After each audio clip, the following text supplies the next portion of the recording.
Alors j'ai envie de faire une suite sur cette idée de passer du mode réactionnel au mode relationnel.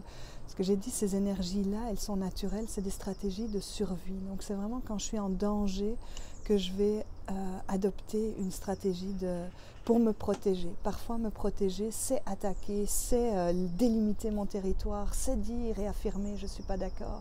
Parfois, ma protection, c'est de m'enfuir ou de ne pas perdre l'amour de l'autre en m'assurant que je vais faire ce qu'il faut pour être aimé, ou encore d'être tétanisée, anesthésiée, comme ça, si je ne bouge plus, peut-être qu'il ne va rien m'arriver.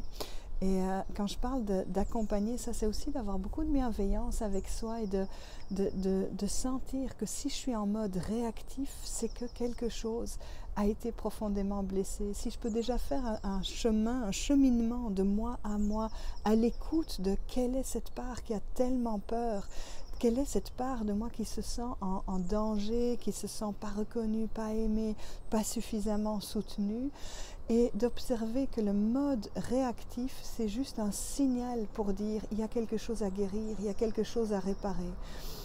Mon partenaire est venu appuyer sur un endroit qui était déjà fragile et qui me fait réagir. Mon partenaire ou mon enfant ou mon patron ou mon collègue.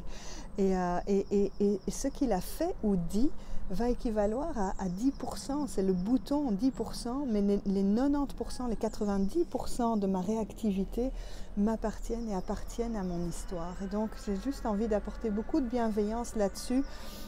Si je suis quelqu'un qui se met en colère, si je suis quelqu'un qui crie, je peux me dire il faut que j'arrête, il ne faut pas que je fasse comme ça fait du mal. Et c'est vrai, mais pour pouvoir arrêter, il faut d'abord que je puisse aller écouter qu'il y a à l'intérieur de moi une partie qui hurle et qui crie et qui est blessée et qui n'est pas d'accord. Parfois, ça se fait par le développement personnel, parfois ça demande un accompagnement thérapeutique plus important, plus intense, ce qu'on appelle aussi la guérison de l'enfant intérieur.